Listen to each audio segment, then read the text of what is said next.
अखण्डमण्डलाकारं व्याप्तं येन चराचरं तत्पदं दर्शितं येन तस्मै श्रीगुरवे नमः।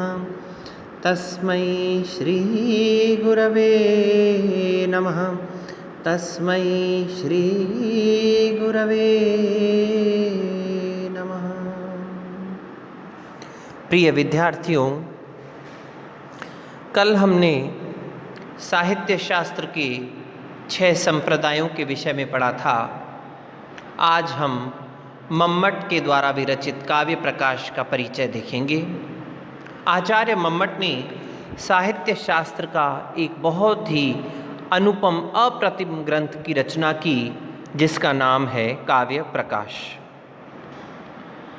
मम्मटाचार्य को कश्मीर का निवासी माना जाता है।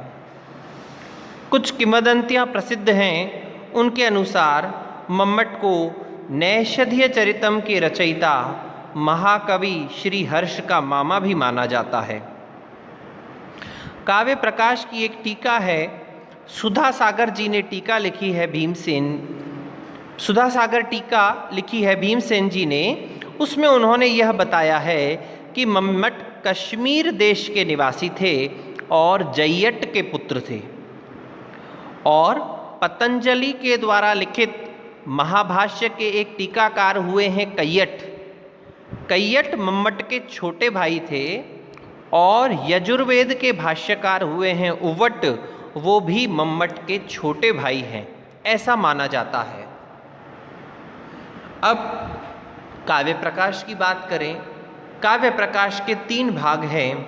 एक है कारिका, दूसरा है वृत्ति और तीसरा है उदाहरण। उदाहरण तो मम्मट ने विभिन्न ग्रंथों से लिए हैं, इसीलिए उनके कर्ता के रूप में कोई विवाद नहीं है। लेकिन कारिका और वृत्ति भाग के विषय में अनेक विद्वानों का मत विभिन्न मिलता है।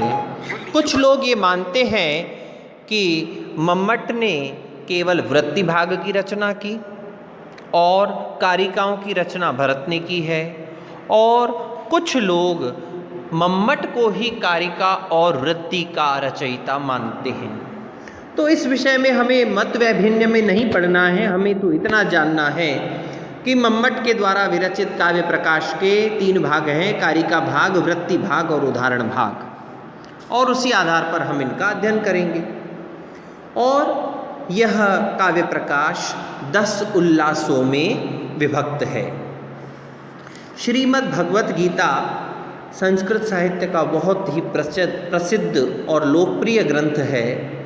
माना जाता है कि भारतीय साहित्य में सर्वाधिक टीकाएं भगवत गीता के ऊपर लिखी गई हैं, और उसके पश्चात जिस ग्रंथ पर सबसे अधिक विद्वत्तापूर्ण टीकाएं जो लिखी गई हैं वो मम्मटाचार्य कृत काव्य प्रकाश है।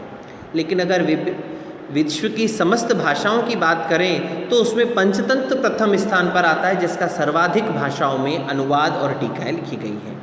यहाँ पर अनुवाद की बात नहीं कही गई है, टीकाओं की बात कही गई है, इसीलिए इस पर विशेष ध्यान दीजिएगा। काव्य प्रकाश पर वर्तमान में 80 से अधिक टीकाएं तो संस्कृत में लिखी जा चुकी हैं, और 3-4 टीकाएं जो हैं वो हिंदी में लिखी जा चुकी हैं, और अंग्रेजी में भी कई टीकाएं उपलब्ध हैं। लेकिन इतनी टीकाओं के होने के पश्चात भी यह ग्रंथ उतना ही क्लिष्ट और दुरूह है। किसी विद्वान ने बड़ा सुंदर लिखा है, काव्य प्रकाशस्य कृता गृहे गृहे टीका तथापि एषः तथैव दुर्गम। ऐसा कहा कि काव्य प्रकाश की घर घर में टीकाएं रखी गई हैं, लिखी गई हैं, रचना की गई है टीकाओं की, लेकिन तथापि इतनी टीकाओं के पश्चात भी यह ग्रंथ उतना ही दुर्गम है। काव्य प्रकाश की सबसे प्राचीन टीका एक उपलब्ध होती है, माणिक्य चंद्रकृत संकेत टीका। कुछ स्थानों पर माणिक्य मिलता है, कुछ स्थानों पर माणिक्य मिलता है। तो नाम में हमें भेद नहीं पड़ना है, हमें ध्यान रखना है कि सबसे प्राचीन टीका है संकेत टीका। इसके पश्चात एक और टीका है वामनाचार्य कृत बाल बोधिनी टीका। इसके बाद आनंदक ने निदर्शना नाम की टीका की रचना की है। झलकीकर वामनाचार्य की बाल बोधिनी टीका बहुत अधिक प्रसिद्ध है। ये महाराष्ट्र के ब्राह्मण परिवार में उत्पन्न हुए और इन्होंने काव्य प्रकाश की बड़ी ही सुंदर और बहुत ही सरल बाल बोधिनी, देखो जैसे नाम से ही पता चल रहा है बालकों को भी बोध हो जाए ऐसी टीका लिखी है। मम्मट ने अपने काव्य प्रकाश के पंचम उल्लास में ध्वनि की जो स्थापना की है, चतुर्थ उल्लास में पंचम में व्यंजना की स्थापना की है, और जिस प्रकार से ध्वनि के विषय में इन्होंने अपना प्रकाश डाला है और जिस प्रकार से ध्वनि के सिद्धांत का इन्होंने निरूपण किया है, ऐसा माना जाता है ध्वन्यालोक से भी अधिक सुंदर और पुष्ट प्रमाणों के आधार पर मम्मट ने ध्वनि को स्थापित किया है। इसीलिए मम्मटाचार्य को ध्वनि प्रस्थापन परमाचार्य तक कहा जाता है। काव्य प्रकाश में 10 उल्लास हैं।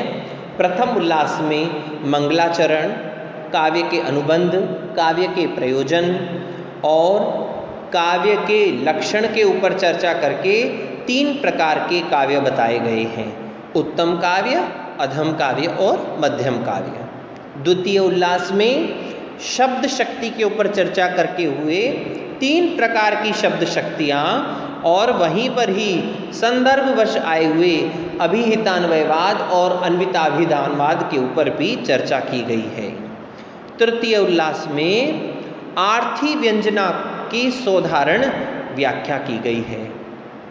चतुर्थ उल्लास में काव्य के प्रथम भेद ध्वनि काव्य, उत्तम काव्य का वर्णन करते हुए आगे रस की निष्पत्ति में भरत का जो रस सूत्र है उसके विभिन्न व्याख्याकारों का वर्णन, उन्होंने रस के सिद्धांत को कैसे अपने अपने शब्दों में स्पष्ट किया है उसका वर्णन, रस, भाव, रसाभास, भावाभास, भाव शांति, भावोदय, भाव शबलता, भाव संधि इत्यादि का सोधारण वर्णन तथा विभाव, अनुभाव और व्यभिचारी भावों का भी वर्णन चतुर्थ उल्लास में किया गया है।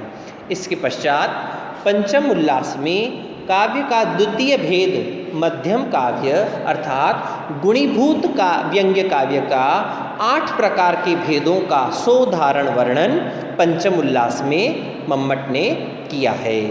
और इसी काव्य में ही व्यंजना शब्द शक्ति के अनेक आचार्यों की परिभाषा और उदाहरणों के साथ साथ व्यंजना की स्थापना और व्यंजना की अनिवार्यता के ऊपर बहुत ही सुंदर प्रकाश मम्मट ने डाला है। इसके पश्चात षष्ठ उल्लास में काव्य के तृतीय भेद अर्थात अधम काव्य, जिसको चित्र काव्य के नाम से जाना जाता है, उसके 2 भेद शब्द चित्र और अर्थ चित्र के ऊपर सोधारण उनका वर्णन किया गया है। सप्तम उल्लास में काव्य के विभिन्न प्रकार के दोष, श्रुति कटु इत्यादि दोषों का विस्तृत विवेचन किया गया है, सोधारण विवेचन, जिसमें से हमारे पाठ्यक्रम में केवल रस दोष ही अध्ययन करने योग्य हैं। अष्टम उल्लास में त्रिविध गुण, पहले तो 10 प्रकार के गुण आचार्य वामन के द्वारा 10 अर्थ गुण 10 शब्द गुणों का खंडन करते हुए मम्मट ने त्रयस्तेन पुनर्दशः कहते हुए 3 गुणों के विषय पर ही विशेष प्रकाश डाला है। नवम उल्लास में शब्दालंकारों की परिभाषा, उनका सोधारण प्रयोग तथा कुछ स्थानों पर उनके अपवादों का भी वर्णन किया है। दशम उल्लास बहुत महत्वपूर्ण है परीक्षा की दृष्टि से, नेट इत्यादि में इसमें से बहुत महत्वपूर्ण अलंकारों की चर्चा की जाती है। यद्यपि नवम और दशम उल्लास आपके पाठ्यक्रम में एमए उत्तरार्ध में, स्नातकोत्तर उत्तरार्ध में नहीं है, तथापि नवम और दशम उल्लास में अलंकारों का वर्णन है। नवम में शब्दालंकारों का और दशम उल्लास में अर्थालंकारों की परिभाषा, उदाहरण और उनके प्रयोगों का विशिष्ट वर्णन किया गया है। इस प्रकार से मम्मट के 10 उल्लास के जो पाठ्य वस्तु है, विषय वस्तु है, आज हमने उसके ऊपर चर्चा की। अगली कक्षा में हम मम्मट के प्रथम उल्लास की प्रथम कारिका से ग्रंथ का प्रारंभ करेंगे।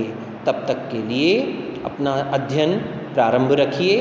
ओम शम।